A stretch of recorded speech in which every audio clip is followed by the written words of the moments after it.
ಹೌದಾ?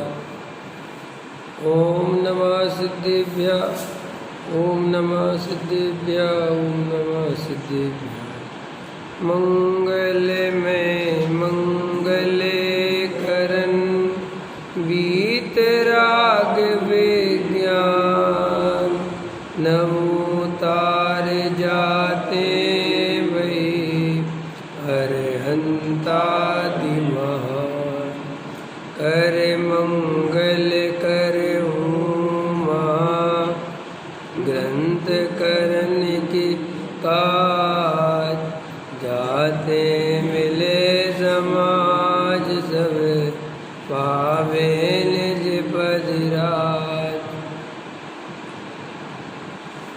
मंगलाचरण करने का कारण मोक्ष मार्ग प्रकाशक प्रथम अधिकार पृष्ठ क्रमांक 9।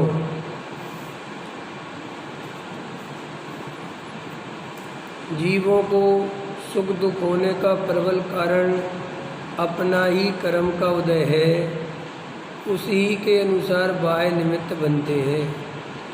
तो प्रबल कर्म का उदय कारण हो गया। तो देखो क्या कहते, उसी के अनुसार निमित्त बनते हैं। उसी के अनुसार निमित्त बनते हैं माने ये बुद्धि भी हटा दो कि साहब निमित्त तो जो है अपन को लाने पड़ेंगे। निमित्त भी आपको वैसे ही मिलेंगे जैसा आपका कर्म का उदय होगा, जैसी आपकी उस समय की योग्यता होगी। ये सब आपस में इनमें समझ लो कोऑर्डिनेशन है, मिले हुए हैं। देखो कैसा सिस्टम है, जो 5 समवाय से कार्य होता है ना, तो देखो मुझे जैसी जिस समय पर्याय की योग्यता होगी वैसा ही कर्म का उदय होगा, वैसा ही निमित्त मिलेगा और वैसा ही पुरुषार्थ होगा। ख्याल में है कि नहीं आया? ऐसा स्वरूप है। जीव को कुछ नहीं करना। जीव तो व्यर्थ में ही परेशान है। हम बहुत परेशान हैं मुफ्त में ही, और इसलिए हम 4 गति में घूम भी रहे हैं। अगर हम शांति से वस्तु स्वरूप को स्वीकार कर लें कि भाई परिणमन सुनिश्चित है, कर्म के उदय भी सुनिश्चित है, निमित्त भी सुनिश्चित है, पुरुषार्थ भी सुनिश्चित है, मुझे कुछ करना ही नहीं है, मैं तो सिर्फ जानने देखने वाला तत्व हूँ, तो जीव को असीम शांति उसी समय मिल जाए, आनंद मिल जाए, आकुलता मिट जाए, दुख मिट जाए, सब मिट जाए। लेकिन मुझे करना है, मैं कुछ करूँगा नहीं तो सुखी कैसे होऊंगा, रुपया पैसा मकान दुकान संयोग ये सब मुझे चलाने हैं, इनकी व्यवस्था बनानी है, ये नहीं बने, कुछ नहीं है। ये सब ऐसा है ही नहीं, स्वरूप बिल्कुल नहीं है। जिन पुद्गलों का जैसा परिणमन होना है वो परिणमन वैसा ही होगा, और उसमें जो जो निमित्त चाहिए वे बिल्कुल मिलेंगे। आप बिल्कुल वैसा मत सोचो कि हम करने से होता है, नहीं है। वो तो आपको समझ लो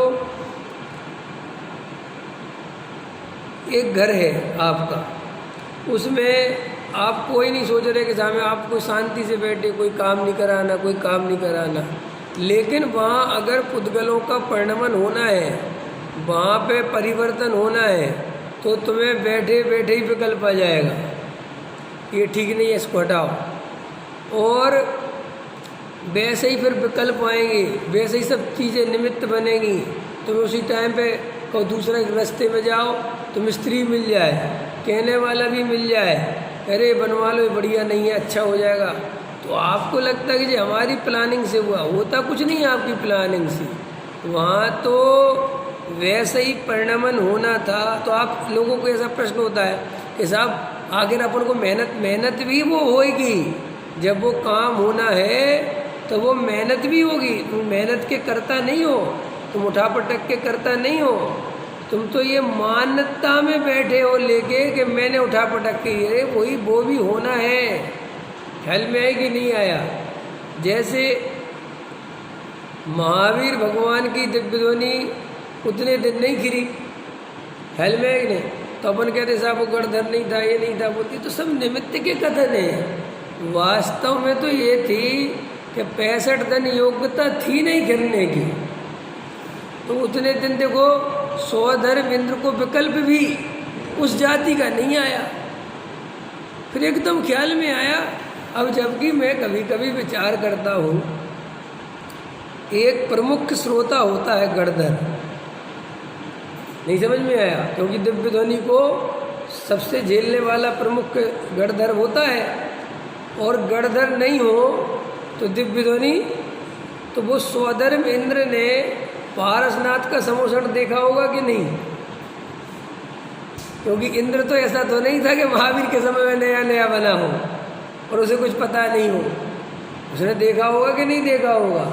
अथवा समोषण में बैठ के वो वहीं अपने अवधि ज्ञान में देख लेता कि इसमें कमी क्या है, एक पुरानी झलक मार लेता, लेकिन नहीं, कुछ भी नहीं। उसको इतने दिन 65 दिन किसी चीज़ को निकल जाए, एक बात था, चलो एक दिन गलती समझ में नहीं आई, दूसरे दिन नहीं आई, तीसरे दिन तो वो व्यक्ति लगा ही लेगा कि क्या है, क्या चीज़ है।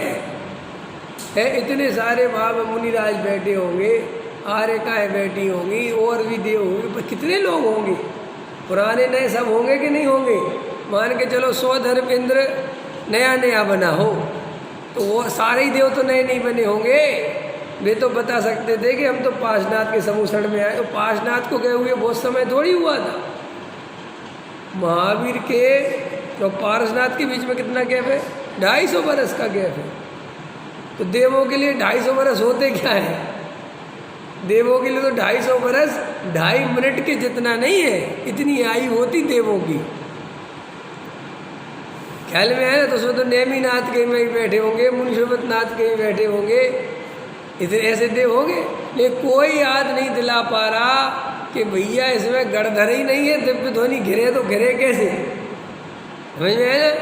लेकिन स्वरूप ही ऐसा है वस्तु का, जब जो काम नहीं होना होता है तो बिल्कुल वैसी किसी को याद नहीं आती, विकल्प नहीं आता, समझ नहीं आता क्या है, और फिर एकदम से एकदम ख्याल में आता है, प्रत्यक्ष दिखाई देती है सब बातें। 8 कर्मों के खेल तुम्हें देखना हो, तुम्हारी आंखों के सामने चीज़ डली होगी, बिल्कुल सामने, तुम्हें दिखाई नहीं देगी। न तुम्हारी आंखें खराब है, ना कोई तुम्हें दिखाई नहीं देगी, बिल्कुल सामने पड़ी होगी, और तुम 1 घंटे ढूंढते रहोगे, और जैसे ही आवरण हटेगा, उदय पलटेगा, 6 उपसम हटेगा, एकदम सामने दिख जाए, ये तो यहीं पड़ी, हम कहाँ जब से कहाँ देख रहे हैं। लेकिन उस जाति का आवरण कर्म का आया तो सामने नहीं दिखता। तो इसीलिए 2 बातें बिल्कुल प्रबल समझो बिल्कुल, एकदम अंदर निर्णय करो कि कर्म का उदय और योग्यता, ख्याल में है ना? इसके अलावा कुछ नहीं है अपने को लेना देना, वो सब वैसे ही होगा। इसलिए ये जो लगता है कि सब निमित्त कुछ नहीं है। निमित्त भी आपको अपने आप वैसे ही मिलेंगे जैसा कार्य होना है, बिल्कुल पक्की समझ लेना, इसमें कोई आपको समझने की जरूरत नहीं है। इसलिए निमित्त के लिए भी परेशान नहीं होना, मन में ये नहीं सोचना कि साहब काम तो करना पड़ेगा, काम करना नहीं पड़ेगा, काम तो होता है, मैं तो ज्ञाता दृष्टा ही रहता हूँ। ख्याल में है ना? ये अगर आपको बात समझ में आ जाए, ये श्रद्धान हो जाए, तो अभी के अभी सम्यक दर्शन, 1 मिनट में सम्यक दर्शन हो जाए। सम्यक दर्शन माने क्या? वस्तु स्वरूप की सच्ची श्रद्धा। तो वस्तु स्वरूप की श्रद्धा माने क्या? होता स्वयं जगत परिणाम, मैं जग का क्या करता काम, स्वतंत्र सभी द्रव्य जगत में, कोई किसी का काम क्यों करे, अपने अपने स्वचतुष्टय में सभी द्रव्य विश्राम करे। ये निर्णय करो, मैं अपने आप में परिपूर्ण तत्व हूँ, सभी द्रव्य अपने आप में परिपूर्ण है, इसलिए बस आनंद से। तो देखो क्या कहते हैं, दुख होने का प्रबल कारण अपना कर्म का उदय है। एक बार फिर कहते हैं उसी के अनुसार बाह्य निमित्त बनते हैं। क्या कहा मैंने? प्रबल कर्म का उदय किसका है? किसका है? अपने स्वयं का। किसी को खराब पति मिल गया, वो माँ बाप को दोष देता है ना। वो लड़की कहती मेरे माँ बाप ने गलत जगह शादी कर दी, ये कर दिया, वो कर दिया, और देखा नहीं, ऐसा कहते ना। लेकिन ये सब महानिमित्त के कथन हैं, उपचार निमित्त के। असलियत में तो तेरा स्वयं का ही कर्म का उदय है, उसमें माँ बाप ने कुछ नहीं कर लिया। और माँ बाप को भी अहंकार नहीं करना चाहिए कि हमने अपनी बेटी को सुखी कर दिया। कौन किसको सुखी कर दे, कि कौन किसको सुखी कर दे, हैं? कौन कर दे? अगर तुम्हारी बेटी का कर्म का उदय अच्छा नहीं होगा, तुम सब कुछ देख के बढ़िया से बढ़िया, लेकिन भैया वहाँ कौन उसको सुखी कर सकता? और अगर सुखी होने का उदय होगा, ऐसा कर्म पुण्य का होगा, तो तुम जाके महाखोटी जगह बना के आना, वो सुखी हो जाएगी। ऐसे पति दुखी होते हैं कि ये पत्नी कहाँ से मिल गई, ये घर वालों ने कहाँ से, कुछ नहीं, अपना ही कर्म का उदय है, दूसरे का है ही नहीं। किसी के माँ बाप अच्छे नहीं है, उसमें माँ बाप की कोई गलती नहीं है, स्वयं का ही कर्म है। किसी के बच्चे अच्छे नहीं हैं, एक बाप अपने से बेटे से बोलता है तुम पापी है, समझ में, तूने मेरे घर में जन्म ले लिया। तो वो बेटा बोलता है मैं पापी नहीं हूँ, पापी तो तुम हो। क्यों? कि मेरे जैसा बेटा तुम्हारे यहाँ पैदा हो गया। सप्तव्यसनी, अंतर समझ में आया कि नहीं आया? तो पाप का उदय किसका है? वो तो मजे कर रहा है, वो तो सुखी है, उसके कारण तुम दुखी हो। तो पाप का उदय तुम्हारा है कि उसका है? लेकिन ये जीव को समझ में नहीं आती। तो गहराई से विचार करो कि भाई निमित्त भी लाने नहीं है, तुम्हें सब वैसे ही निमित्त मिलेंगे, अपने आप मिलेंगे। ये देव शास्त्र गुरु देखो, जिन जीवों की होनहार भली है, जिनका उदय बढ़िया है, उन्हें देव शास्त्र गुरु के प्रति प्रेम आता है, उनके पास जाने का राग आता है, ऐसे ही भाव आते। उन भावों के कर्ता नहीं हो तुम। और जिन जीवों की योग्यता खोटी है, उन जीवों को कुदेव कुगुरु कुशास्त्र के पास जाने के भाव आते हैं। ख्याल में है कि नहीं आया? इसलिए बैठ के शांति से ये निर्णय करो कि भाई निमित्त कुछ नहीं करता और निमित्त कहीं से खोजना नहीं पड़ता। निमित्त अपने कार्य की योग्यता के अनुसार स्वयं एक उपलब्ध हो जाता है। अब देखो, इसलिए जिसके पाप का उदय हो उसको सहाय का निमित्त नहीं बनता। बोलो, पाप का उदय हो तो भाई साहब पूरा परिवार, भाई लोग सब, बहन वगैरह, ताऊ जी वगैरह, सब पैसे वाले, सब बहुत पैसे वाले, लेकिन उसकी मदद कोई नहीं करता। बोलो, देखा नहीं गए?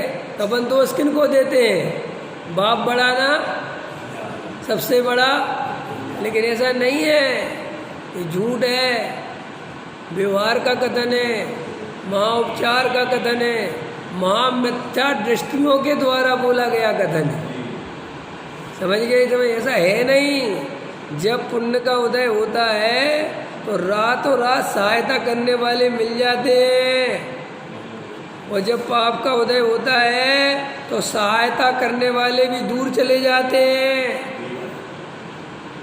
अभी वो देखा था तुमने पीछे, साल 2 साल पहले की घटना होगी, वो रेनू नाम की लेडीज स्टेशन पे गाती थी 40 साल से,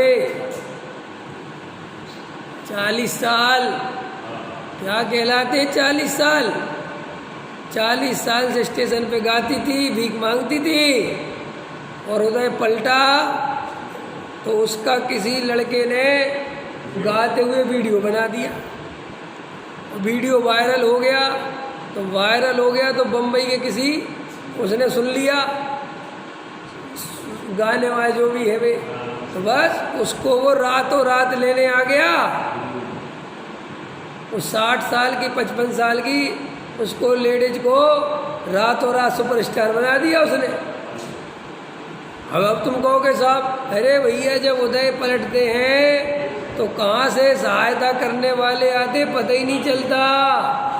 और जब उदय पलटते हैं तो सब बनी बनाई सहायता बिगड़ जाती है।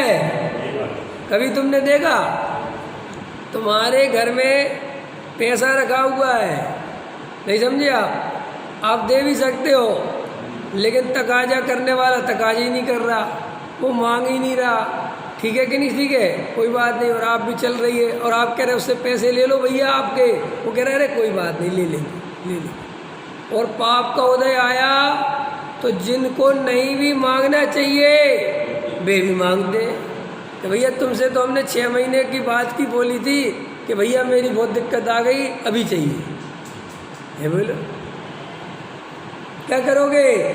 इसलिए कोई भी प्रकार से अंतरंग में ये बात नहीं मानना कि साहब हमारे करने से कुछ होता है, दूसरे ने हमारा बुरा कर दिया, दूसरे ने हमारा भला कर दिया, ये तो व्यवहार है, ये तो उपचार है। अरे भैया आपने हमारी बहुत मदद करी, बहुत सहायता करी, कौन किसकी सहायता करे, उदय अपना है, जब अपना उदय बढ़िया हो सब सहायता करने वाले मिल जाएंगे, पराये भी अपने बन जाएंगे।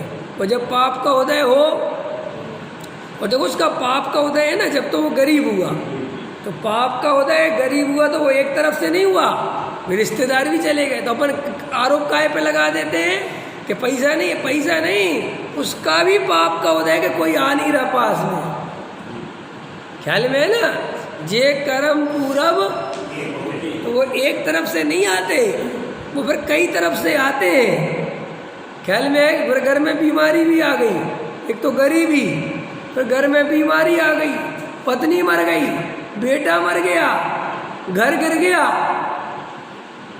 ये सब एक साथ पाप का उदय।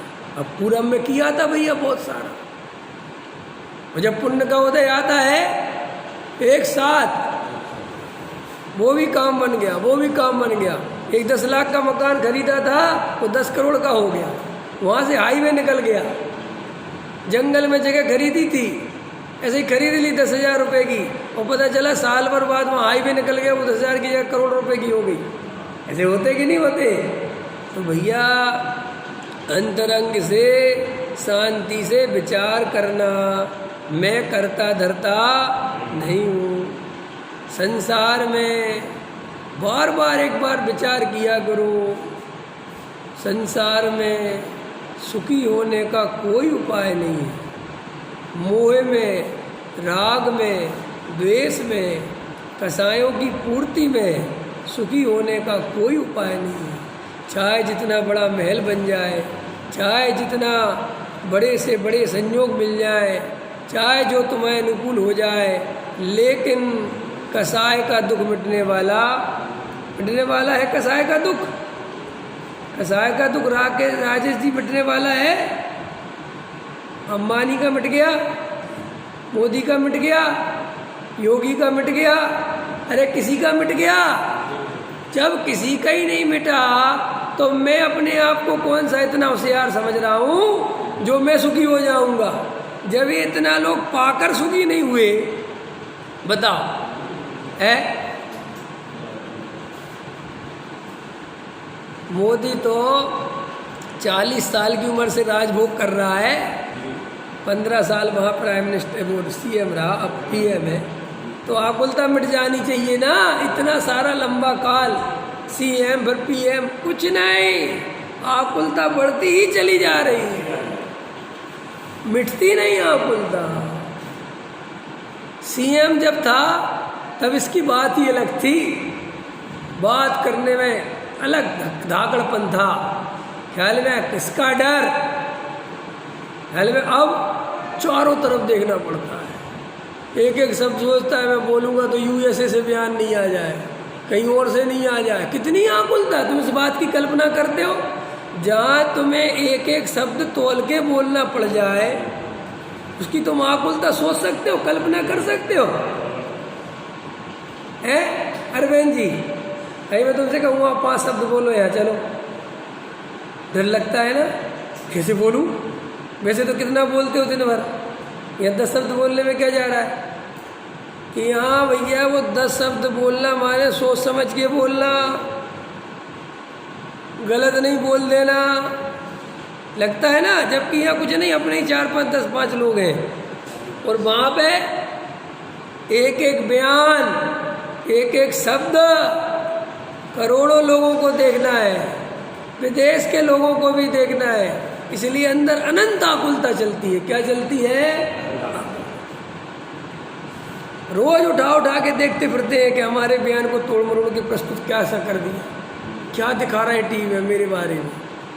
सोचो बात, ये तुम्हें अभी समझ नहीं आती आकुलता, दुख समझ में नहीं आता संसार का जीव को। जितने रुपये पैसे वाले हैं अथवा हम ही पैसे वाले हैं, तो हम जितने पहले निराकुल थे उतने अब थोड़े ही हैं। जब व्यापार बढ़ता है तो निराकुलता बढ़ती है क्या? बताओ पंकज जी, व्यापार बढ़ता है तो निराकुलता बढ़ती है क्या? क्या आकुलता बढ़ती है बताओ? तुमने एक फैक्ट्री से 2 फैक्ट्री लगा ली, ठीक है, 2 से 3 लगा ली, सारी दुनिया क्या कहेगी? सेठ जी के तो मजे आ रहे हैं, लेकिन सेठ जी के भाई साहब आकुलता बड़ी है। ये अलग बात है कि सेठ जी मिथ्या दृष्टि है, तो सेठ जी को पता नहीं है कि आकुलता बढ़ रही, कि क्या हो रहा है। वो तो बाहर का वैभव देख देख के वे भी तोड़ लगा रहे हैं, लेकिन अंदर में देखेगा, शांति से एक जगह बैठेगा तो वो देख सकता है कि मैं जितना पहले शांति से रोटी खा लेता था अब नहीं खा पा रहा। मैं पहले जितना शांति से स्वाध्याय सुन लेता था अब नहीं सुन पा रहा हूँ।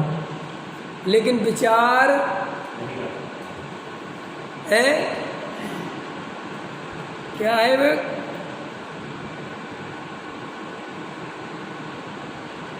माया के दलदल में ऐसे फंसे रे, जरा सोचो तो आँखन के होत भय अंधे बने हैं। ख्याल में है ना? माया के दलदल में ऐसे फंसे रे, जरा सोचो तो। क्योंकि वहाँ पैसा बढ़ता है, तिजोरियाँ भरती हैं, तो आकुलता नहीं गिनता। वहाँ तिजोरियों को भरता हुआ देख के ये भूल ही जाता है कि ये तिजोरी भरने से आकुलता बढ़ी है। और सुख का लक्षण क्या है? सुख का लक्षण क्या है? निराकुलता। अच्छा बताओ अरविंद जी, पैसा बढ़ा, 1 करोड़ से 10 करोड़ हुआ, तो जीव में तो कुछ बढ़ा नहीं, और 10 करोड़ रुपए का भी तुम करोगे क्या? पहले बताओ, तुम पता क्या करोगे? 2 कमरे का मकान होगा तो 10 कमरे का बनवाओगे, ये तो करोगे है? मकान में 10,000 की जगह 1 लाख का पेंट करवाओगे है? सोना बनवाओगे, बढ़िया बढ़िया, और मशीनरी जो भी हो सकता है। लेकिन विचार करोगे तो देखोगे इससे सुख बढ़ कहाँ रहा है? इससे तो आकुलता बढ़ रही है। और जीव को लेकिन वे 4 लोग सुखी सुखी मानते हैं, सलाम ठोकते हैं, तो उसको भ्रम क्या होने लगता है? ये पैसे को सलाम नहीं हो रहा। एक परशुराम था, दिनेश जी, कौन था?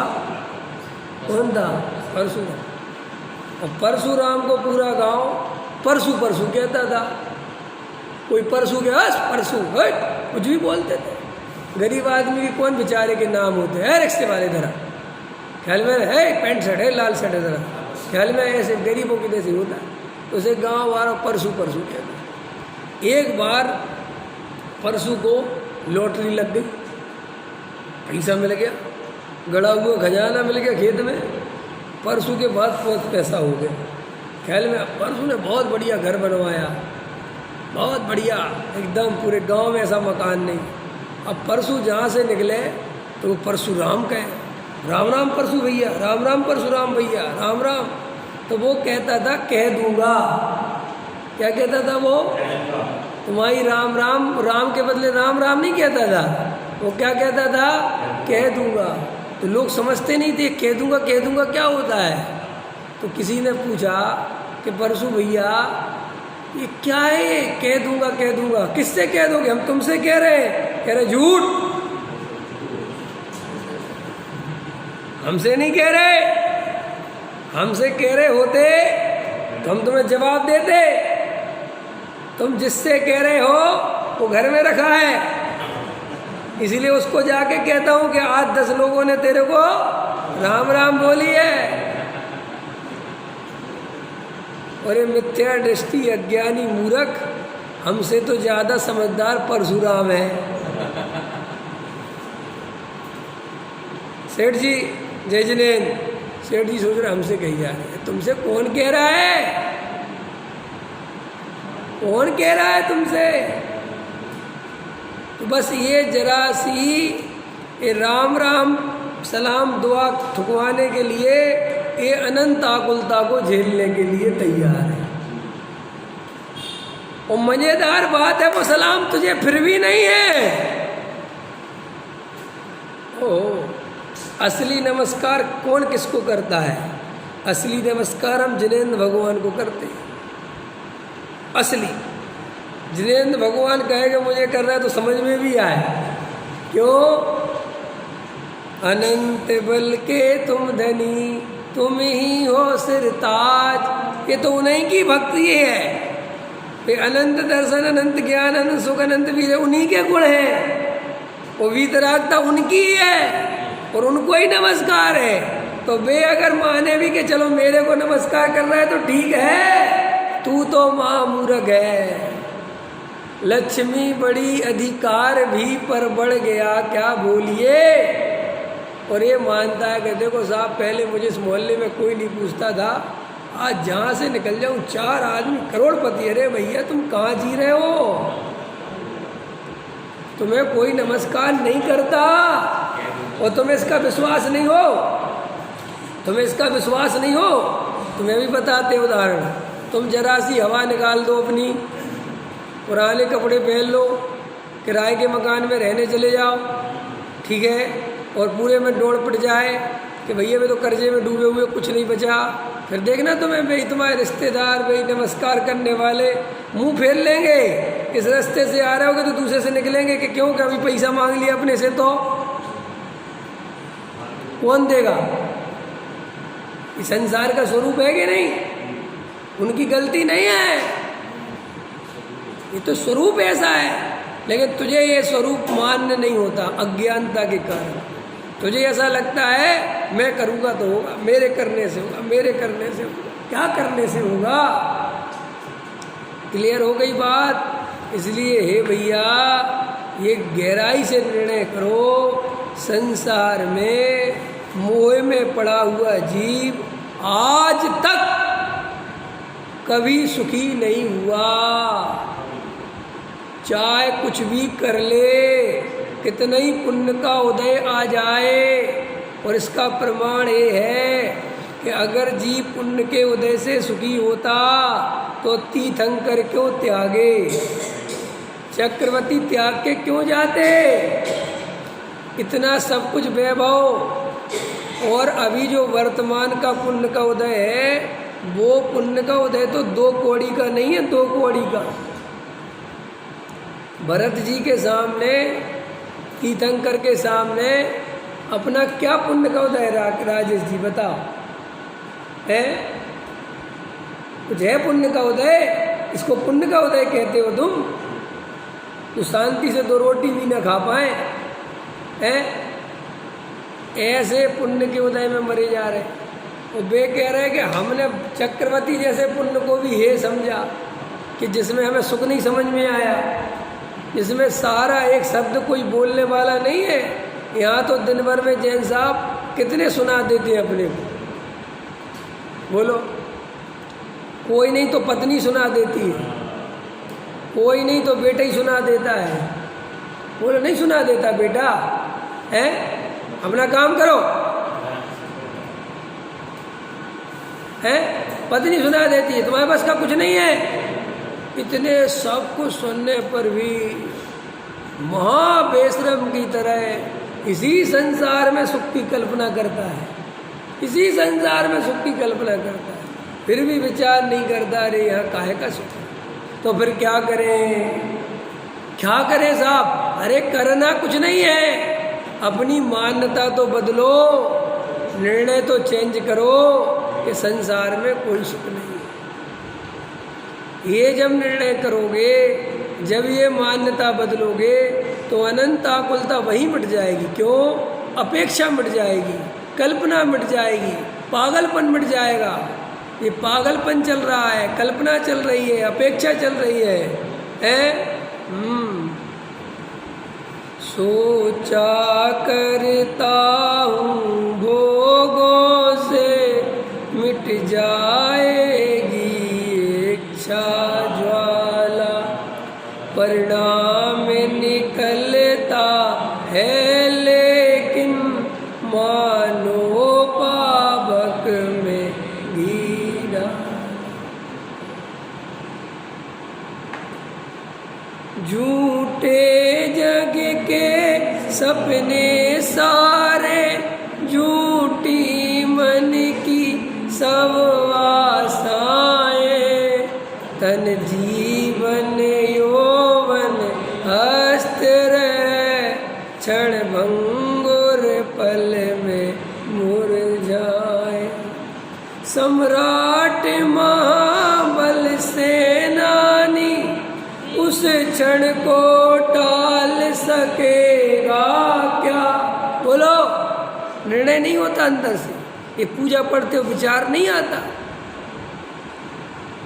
बोलो, अंतरंग से विचार तो करो कि मैं क्या सोच रहा हूं, कि साहब हम करें क्या। फिर मैं कह रहा हूं, करना सम्यक दर्शन करने धरने का नाम सिर्फ मान्यता पलटने का नाम है। तो ये मान्यता पलट दो, तुम करता हो ही नहीं, वो तो जो होना है वो फिर भी होगा, लेकिन तुम्हारी मान्यता सुधर जाए कि संसार में सुखी होने का कोई उपाय। देखो टोटम मजीज में लिखते हैं बार बार, तू जो उपाय करता है बे उपाय सर्वथा झूठे हैं। फिर भी बे उपाय करे बिना नहीं रहा जाता, सो घबराना नहीं। उपाय करे बिना नहीं रहा जाता, ये भी कर्म का उदय है, लेकिन अंदर निर्णय तो करो कि ये सुखी होने का उपाय। यू टर्न तो याद रखो कि लौट के आना है, ये गाड़ी ऐसी नहीं जा रही है। यू टर्न आ गया समझ में ना अरविंद जी? यू टर्न वाले गाड़ी तो जा रही है ऐसी, और अपन जा कहाँ रहे हैं? ऐसे ही जा रहे हैं क्या? अपन ऐसे नहीं जा रहे, अपन तो ऐसे भी जा रहे हैं, तो ऐसा आने के लिए। अगर बीच में ही कट मिल जाए तो काहे को जाएंगे वहाँ तक? ऐसे ही अगर अपने स्वरूप में रम गए तो हम काहे को जाएंगे विषय भोगों की ज्वाला में। लेकिन अभी विषय भोगों की ज्वाला में इसलिए जा रहे हैं कि भैया अपने स्वरूप में नहीं आ पा रहे हैं। ये मान्यता तो हो, ये निर्णय तो हो, लेकिन जिसे विषय भोगों ही में सुख दिख रहा है, जिसे यू टर्न खबर ही नहीं है, वो तो भटकने ही वाला है। वो तो थोड़ी देर बाद चार गतियों की अनंत आकुलता के बीच में जाने वाला है। ये जो राजा महाराजा दिखते हैं तुम्हें, बड़े बड़े मंत्री से, इनका पता है तुम्हें? अगर तुम देखो ध्यान से करुणा करके, अरे रे बेचारा इतनी उम्र हो गई, इतने पदों पे रहा, अब इसके 2-4 साल और ज़िंदगी के होंगे, वस्तु स्वरूप खबर नहीं है। यहाँ तो अभी बैठा है शांति से, लेकिन इसने ज़िंदगी देख के लगता है कि नरक के अलावा कहीं नहीं जा सकता। ख्याल में आया? अथवा त्रियंच गति के अलावा कहीं नहीं जा सकता। अभी 2 घंटे बाद, 2 साल बाद, 2 मिनट बाद अनंत दुखों की श्रृंखला चालू होने वाली है। तो देखना सीखो।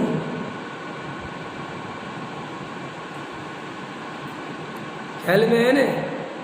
जब कोई व्यक्ति मरे तो कभी ये मत सोचा करो कि मर गया, ये उसके जीवन को देख के ये सोचा करो कि यार इसका जीवन देख के ऐसा लगता है, इसकी हालत देख के ऐसा लगता है कि मिथ्या दृष्टि था और पाप में इसका जीवन था। तो ये सोचा करो कि अब कितने दुखों में चला गया होगा। मरता थोड़ी ये जीव, नाश थोड़ी होता है बेचारे का, है क्यों भैया दिनेश जी? है अंग्रेजों के समय में शिफ्ट कर देते थे जेल में, पता है तुम्हें? काले पानी की सज़ा हो जाती थी। तो वो काले पानी की सज़ा कहाँ होती है, कहाँ भेजते थे? अंडमान निकोबार, वहाँ बनी है वो जेल, समझे? तो बाप है वो काले पानी की सज़ा माने क्या? ये काला पानी माने क्या? सोचा कभी काले पानी की सज़ा माने क्या है? हाँ आजकल घूमने जाते हैं, लेकिन बराबर है, लेकिन मैं आपसे कह रहा हूँ कि कभी सोचो कि वो सज़ा क्या होती है। ख्याल में है ना, तुम ना ढंग से खड़े हो पाओ, इतनी छोटी जगह, समझ गए ना, न पूरे लेट पाओ, ख्याल में है ना, पूरा शरीर खोल नहीं सकते, पूरे हाथ ऐसे नहीं कर सकते, उसमें पड़े रहो, ख्याल में है ना, और काली बिल्कुल कोई उजाला फुजाला नहीं, अंधेरे डले रहो, मतलब समझ नहीं सकते आप। तो समझना मेरी बात, यहाँ पे कोई व्यक्ति तिहाड़ में बंद हो और तिहाड़ से काले पानी की सजा शिफ्ट होके वहाँ चला गया, तो तुम्हें क्या ख्याल में आएगा कि जी मर गया? तुम क्या सोचोगे, अरे रे रे कितने दुखों में चला गया। अब वहाँ क्या हो रहा होगा दिखता है, क्योंकि हमें ऐसा लगता है कि है तो वो यहाँ शिफ्ट कर दिया, लेकिन मृत्यु में जीव को क्या लगता है कि जीव ही मर गया। अरे मरता नहीं है, मर जाए तो कहानी खत्म ही हो जाए ना, फिर तो सोचना ही क्या था है, लेकिन मरते ही तो नहीं है। ये मरने के जो उपाय करते हैं वे लोग, वे यही तो भूल जाते हैं, मिथ्या दृष्टि जीव है ना बेचारे, कि मर के तो और दुखों में पहुंचना है, लेकिन वर्तमान की पीड़ा बड़ी लगती है, तो वो सोचता मर जाऊंगा तो ठीक है। अरे भैया ठीक नहीं है, ठीक है ही नहीं। आत्महत्या करने वाला सीधा नरक जाता है। और अब भले अपन कुछ भी कहें, लेकिन हकीकत तो ये है कि यहाँ कोई दुख नहीं था, जो अब अनंत दुखों की श्रृंखला चालू हुई है। इसीलिए देखो भैया, सम्यक दर्शन लो, सम्यक दर्शन लो, मिथ्या दर्शन का त्याग करो, मान्यता बदलो, अभी बदलो, इसी समय बदलो, इसी समय, एक क्षण भी मत लगाओ, एक सेकंड भी मत लगाओ। निर्णय करो, पैसे से कोई सुख नहीं होता, निर्णय करो, संयोग से कोई सुख नहीं होता, निर्णय करो, स्त्री पुत्र कुटुंब परिवार से कोई सुख का लेना देना नहीं है, निर्णय करो, खूब निर्णय करो, बार बार निर्णय करो। पद प्रतिष्ठा से कोई सुख का संबंध है ही नहीं, पद प्रतिष्ठा से तो बिल्कुल नहीं है राजेश जी। आप याद रखना, जिंदगी में जितनी पद प्रतिष्ठा बढ़ेगी, आकुलता बढ़ेगी कि नहीं बढ़ेगी? एक केजरीवाल बढ़िया ऑफिसर था, ख्याल में इनका कौन से विभाग में था, हाँ ये मस्त था, आवाज़, अब तो सीएम है, लेकिन सीएम है तो अब तो वहाँ खुश होना चाहिए। अब बेचारा पंजाब के चक्कर काट रहा, गोवा के चक्कर काट रहा, मोदी की रेस में शामिल होना चाहता है, मैं भी बन जाऊँ पीएम। तो कहाँ संतुष्ट होता है जी? होता है? वो तो मोदी 5 साल प्राइम मिनिस्टर बन गया और उस आकुलता को झेल के कह लेता कि भैया अब नहीं चाहिए, तेल तुम ले लो।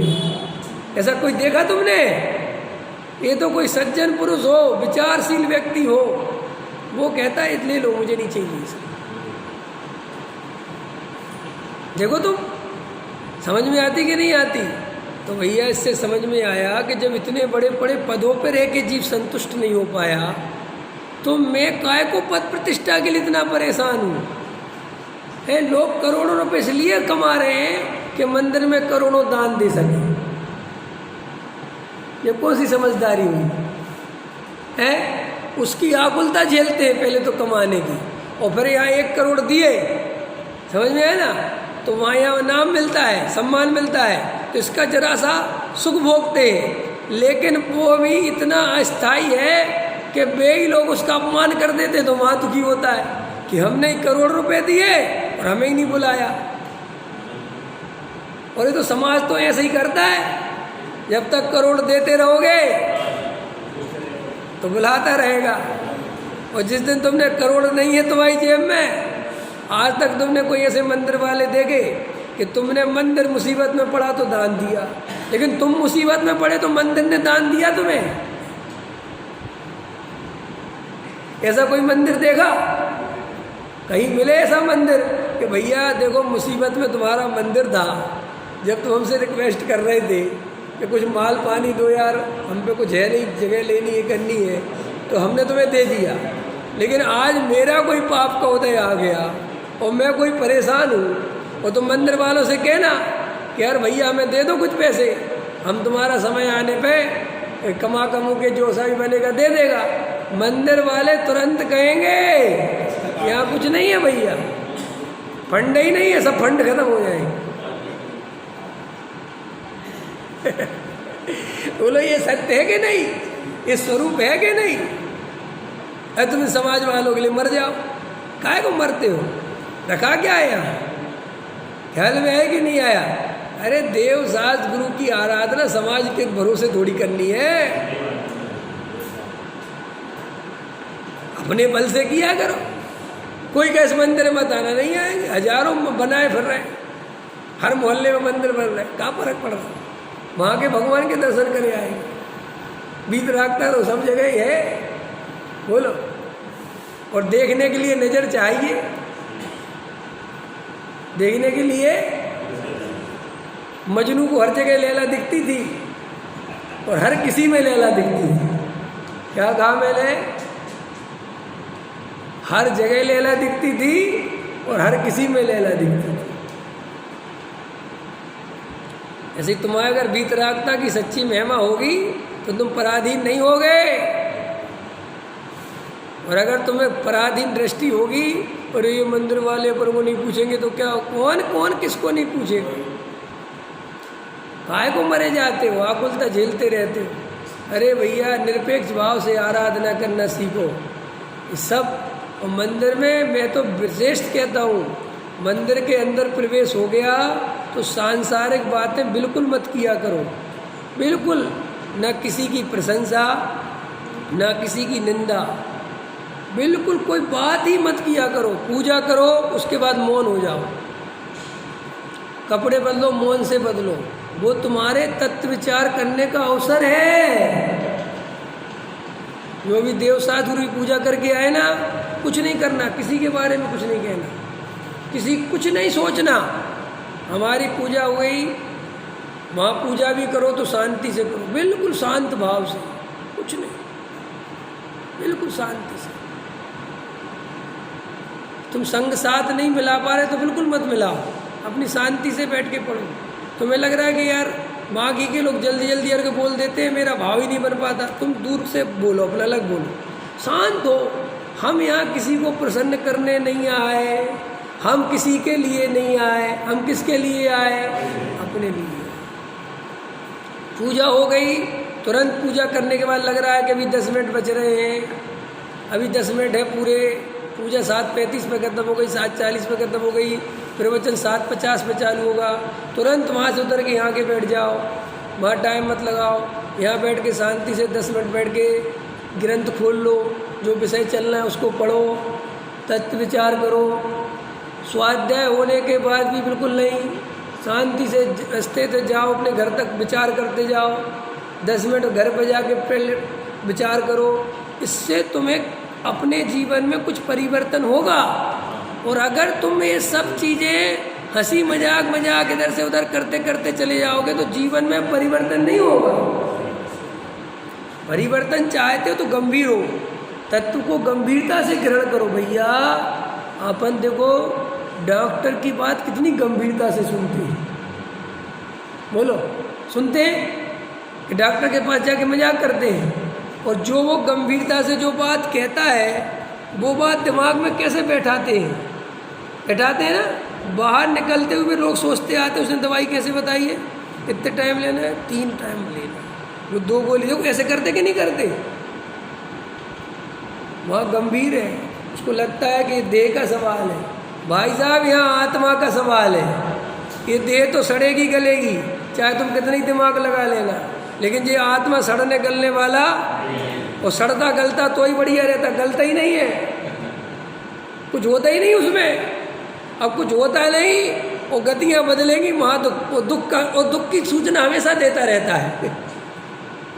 है बदलता कुछ नहीं है, और दुख की सूचना पूरे टाइम। क्यों वो दुख की सूचना क्यों देता है? वो कहती है कि भाई जल्दी से अंदर में आ जा, नहीं दुख मिटने वाला। क्लियर हो गई बात रमेश जी? हाँ, शांति से बैठ के विचार, पराधीन नहीं बनो, स्वाधीन बनो, निर्णय करो। ख्याल में आया? तो ये पद प्रतिष्ठा के चक्करों में कभी नहीं पढ़ना ही मत। ख्याल में आए कि नहीं आए, चाहे कुछ हो जाए, नहीं पढ़ना। हमें नहीं चाहिए भैया तुम्हारी पद प्रतिष्ठा। वो 2 कौड़ी की पद प्रतिष्ठा है जो पैसा दे के खरीदी जाती है। 2 कौड़ी की अंतर समझे? शिक्षक का ज्यादा सम्मान है। शिक्षक को आदमी अंत तक याद करता है कि नहीं करता? बोलो जैन साहब है। आपको मास्टर जी है अपने, पुराने टीचर है अपने मास्टर जी। मैं कई दफे मास्टर जी साथ कहीं भी जाता हूँ, कहाँ के विद्यार्थी उनके आगे पैर छूते हैं। हाँ, राष्ट्रपति ने छुए थे। देखो आप, सही याद दिलवाया था। तो शिक्षा से बड़ा कोई काम नहीं है। करोड़पतियों के कौन पैर छूता है बताओ? तुम 10 करोड़ मंदिर में दे आओ, बस वो जय गले पैर में नहीं छुएगा। और बिल्कुल गिरई हुआ होगा तो छू लेगा भैया, उसकी तो कुछ कह नहीं सकते। जिसमें बुद्धि नहीं होगी न, कई शास्त्री सेठियों के पैर छूते पड़ते, अकल ही नहीं उनमें। ख्याल में है कि नहीं है? तो गहराई से विचार करना चाहिए। अभी का समय हो गया। सहजानंद